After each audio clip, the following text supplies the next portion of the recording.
warahmatullahi wabarakatuh. Waalaikumsalam warahmatullahi wabarakatuh. Gimana kabarnya hari ini anak-anak? Alhamdulillah baik. Alhamdulillah. Oke, sebelum kita memulai pembelajaran hari ini, marilah kita memulai dengan membaca basmalah bersama-sama. Bismillahirrahmanirrahim. Oke, sekarang siapa yang udah hadir? Ada berapa orang? Ada semua? Ada banyak Bu. Ada semua? Ada banyak Bu yang gak hadir karena sakit.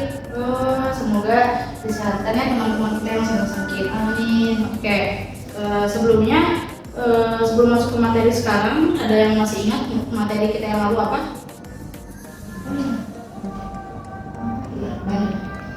Bani Umayyah. Oke, benar, Cici Bani Umayyah ya. Nah, karena kemarin kita belajar tentang Bani Umayyah, nah setelah Bani Umayyah lengser diganti dengan Bani Abbasiyah. Nah, makanya sekarang kita masuk ke materi tentang Daulah Abbasiyah.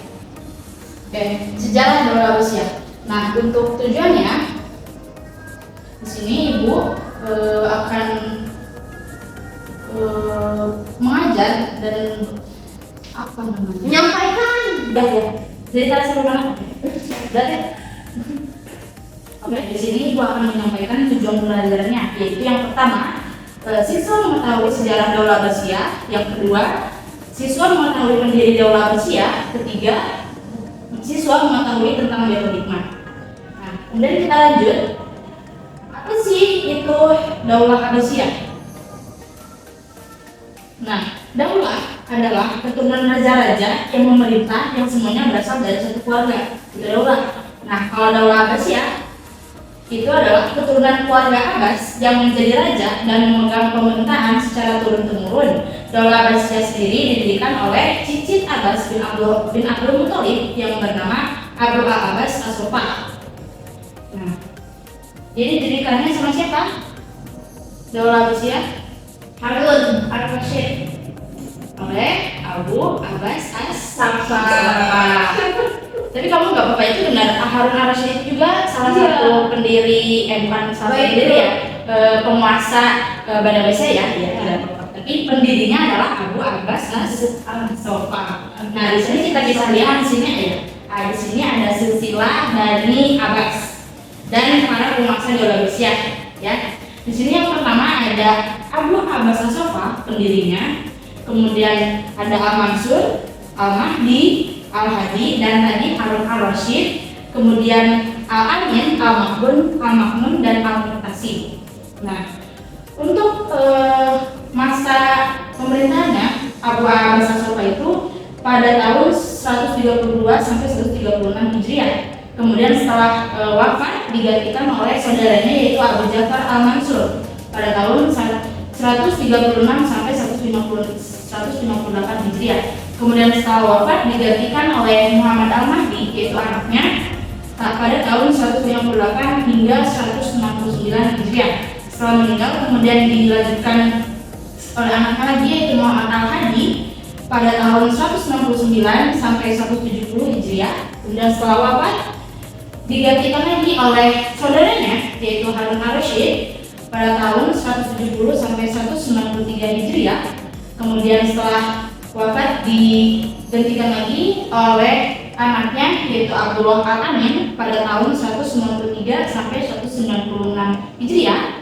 Kemudian digantikan lagi oleh saudaranya yaitu Al-Makmun pada tahun 198 hingga 218 Hijriah, dan digantikan lagi oleh saudaranya lagi yaitu Al-Mu'tasim Billah pada tahun 218 hingga 227 Hijriah. Dan pada tahun 656 Hijriah Daulah Abbasiyah ini hancur. Nah, untuk Abdul Al-Amin, Al-Mamun, dan Al-Mu'tasim ini adalah mereka adik kakak. Mereka adalah anak dari Harun Ar-Rasyid. Oke, selanjutnya,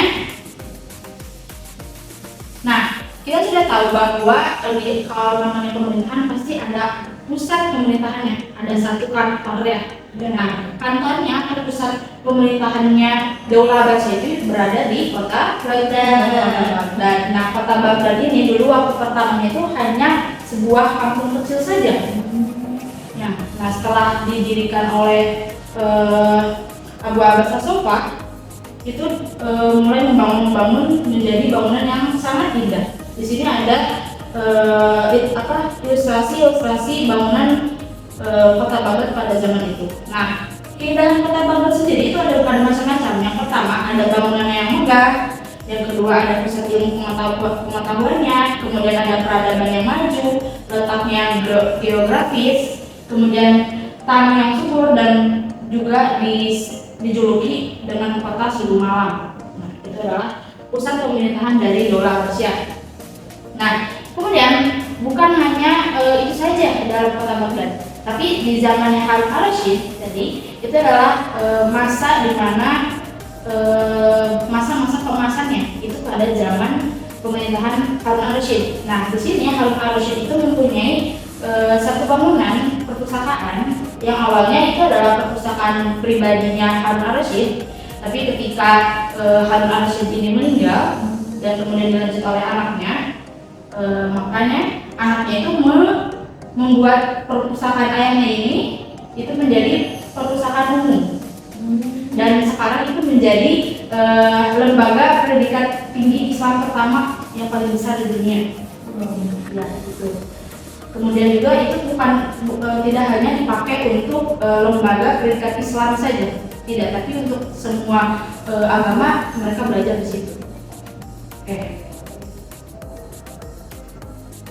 Oke, mungkin hanya sampai di sini saja yang bisa dijelaskan. Sampai sini ada yang mau ditanyakan? Aku Baik, tidak apa? kalau faktor utama yang menyebabkan Daula Abbasiyah mencapai masa kemasan itu apa ya? Faktor utama yang membuat Dola Abbasiyah mencapai masa kemasan ya. Ya. Baik, di sini anak-anak ada yang bisa menjawab pertanyaan juga? Oke, Sophie silahkan. Yang pertama ada kepemimpinan visioner, yaitu khalifah seperti Harun al-Rashid dan al-Ma'mun sangat mendukung ilmu pengetahuan, budaya, dan pembangunan ekonomi. Mereka memberikan patronase kepada para cendekiawan dan seniman. Yang kedua itu ada pendirian Baitul Hikmah. Baitul Hikmah di Baghdad menjadi pusat penerjemahan dan kajian ilmu pengetahuan, mengintegrasikan ilmu Yunani, Persia, dan India ke dalam bahasa Arab. Oke, terima kasih ya Sophie. Yang itu barangkali benar jawabannya yang pertama dari kata Sophie. Jadi hal utama yang menjadi masa kemasan Daula Abbasiyah itu yang pertama pemimpinan sendiri yaitu Khalifah Harun al-Rashid sendiri itu sangat menjunjung tinggi pendidikan ilmu pengetahuan. Dan juga Khalifah Harun al-Rashid ini dia tidak membedakan ininya agama-agamanya, jadi sangat toleransi sekali. Dia sangat menghargai semua agama. Kemudian juga yang kedua, di zaman al-Rashid sendiri itu kan membangun Baitul Hikmah ya. Nah, Baitul Hikmah sendiri di sini itu dibangun dan menjadi pusat lembaga ilmu pengetahuan pertama terbesar. Nah, di situ juga nggak hanya kalangan dari agama Islam saja yang belajar di situ, tapi dari yang agama Yunani, Kristiani, dan lainnya juga belajarnya di situ. Nah, yang selanjutnya juga yang menjadi faktor utama yang membuat Daula Abbasiyah mencapai masa juga di situ lokasi strategis pusat pemerintahannya. Nah, ada yang tahu dari sini pusat pemerintahannya di mana? Ya, di kota Baghdad. Nah, kota Baghdad sendiri sini Ibu sudah menjelaskan barusan bahwa kota Baghdad itu dulunya itu adalah kampung kecil, tapi bisa jadi besar, bahkan jadi kota yang sangat bagus pada zaman itu, sangat maju sekali. Itu pas zaman Daula Abbasiyah. Nah, jadi kota Baghdad ini itu menjadi lokasi strategis yang bisa jadi jalur perdagangan internasional yang menghubungkan Timur Tengah, Afrika, Eropa. Makanya itu adalah lokasi yang sangat strategis untuk menyebarkan Islam tentunya, dan juga bertukar informasi, bertukar teknologi apapun itu di situ, karena sangat strategis. Nah,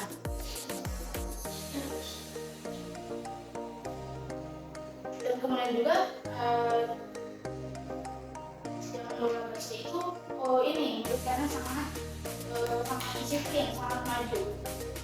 Pertahanannya kuat, militer yang disiplin menjaga stabilitas negara sehingga fokus dapat diberikan pada pembangunan dan inovasi. Jadi seperti itu ya.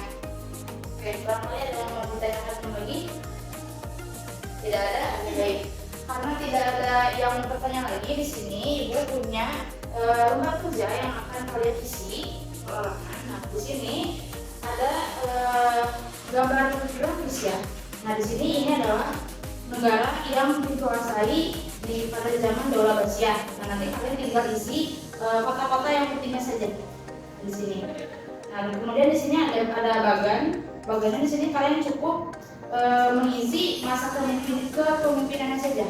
Misalkan nomor 1 Abu Abbas Asoka, masa kepemimpinannya dari tahun berapa sampai berapa. Oke.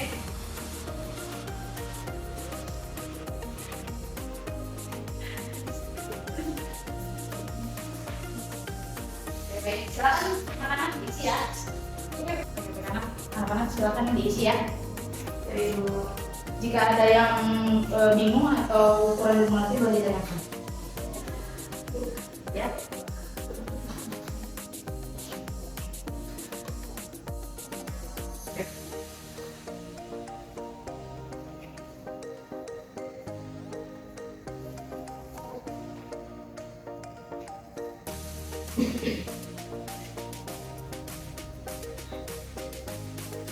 Oke, sudah semua anak-anak?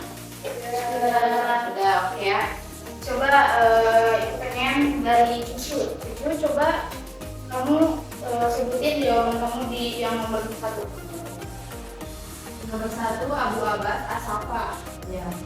Masa kepemimpinannya 132 sampai 136 Hijriah atau 750 sampai 754 Masehi. Oke, bagus juga. Nomor 2 silakan Nabila.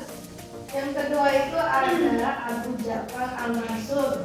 Masa kepemimpinannya itu dari 136 sampai 158 Hijriah atau 754 sampai 775 Masehi. Oke, bagus. Nomor 3 udah. Yang ketiga Muhammad Al-Mahdi, masa kepemimpinan 158 sampai 169 Hijriah atau 775 sampai 745 Masehi. Oke, bagus. Sofi, silakan nomor selanjutnya. Nomor 4.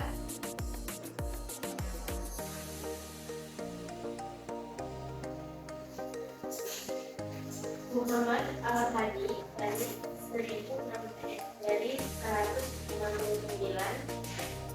sampai 170 Hijriah atau 785 sampai 785. Silakan nomor 5, Mas Syed.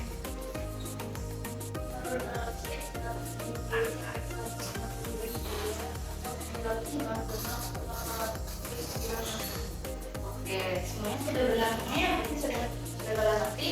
Oke, boleh Ibu minta kertasnya?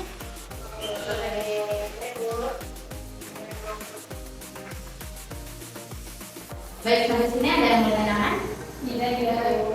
Oke. Jadi tentang masa pemanasan Daulah Abbasiyah ini, coba ada yang bisa ambil kesimpulan apa yang bisa diambil dari kisah ini?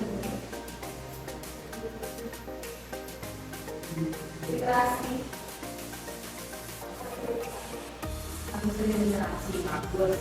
Nah, jadi pelajaran yang kita ambil dari kisah tersebut itu yang pertama, ilmu itu adalah kunci kemajuan. Ya, Daulah Abbasiyah bisa sangat maju karena fokus sama pendidikan dan ilmu. Mereka membuat buku hikmah untuk belajar, menerjemahkan buku, terus membuat inovasi baru dan lain-lainnya. Yang kedua, ada toleransi dan kolaborasi. Jadi mereka terbuka sama keberagaman budaya, agama, ras dan lain-lainnya dengan saling terbuka satu sama lain, maka akan menimbulkan ide-ide yang lebih maju, inovasi-inovasi yang lebih baru. Baik, yang ketiga itu konflik itu bisa memajukan. Jadi setelah masa kejayaan, Daulah Abbasiyah itu malah sibuk sendiri. Karena itu maka Daulah Abbasiyah yang sudah maju, sudah tidak berkembang pesat karena kelemahan mereka itu jadi berpecah belah. Makanya itu bisa membuat mereka gampang terserang. Makanya saat itu mereka harus menyerang kalau kita bingung. Nah, yang berikutnya itu kejayaan tidak bisa santai-santai. Jadi meski pernah Dola Abbasiyah ini pernah ada di puncak, dari puncaknya, tapi itu bisa hancur begitu saja hanya dengan satu kelemahan tadi yang mereka ikut sendiri-sendiri. Nah, jadi pelajaran dari kita itu susahnya itu bukan dalam majunya, tapi dalam menjaganya, sama kayak seperti kita belajar. Susahnya bukan dalam mencari ilmunya, menambah ilmu yang tepat, tapi gimana caranya si ilmu itu gak hilang dan bisa diterapkan di kehidupan sehari-hari. Jadi intinya di Dola Abbasiyah ini mengajarin kita buat terus belajar, saling dukung, gimana memilih pemimpin yang baik dan menjadi pemimpin yang baik, dan jangan sampai terpisah doang. Kalau enggak, semua yang berjuang meskipun sudah besar bisa mati. Baik, sudah tidak ada yang berjuang lagi di sini kita saja. Oke, untuk selanjutnya ini mau kalian bagi kelompoknya 3 atau 4 orang, silahkan tanya sendiri. Untuk tugasnya kalian membuat mind mapping tentang faktor-faktor apa saja yang membuat Dola Abbasiyah maju. Oke, itu tugas rumah ya, di depannya digunakan nanti dikumpulkannya minggu depan menanyakan sampai seputar soal yang ditanyakan. Tidak ada. Terima kasih atas perhatiannya. Mohon maaf bila ada salah kata. Wassalamualaikum warahmatullahi wabarakatuh. Waalaikumsalam warahmatullahi wabarakatuh.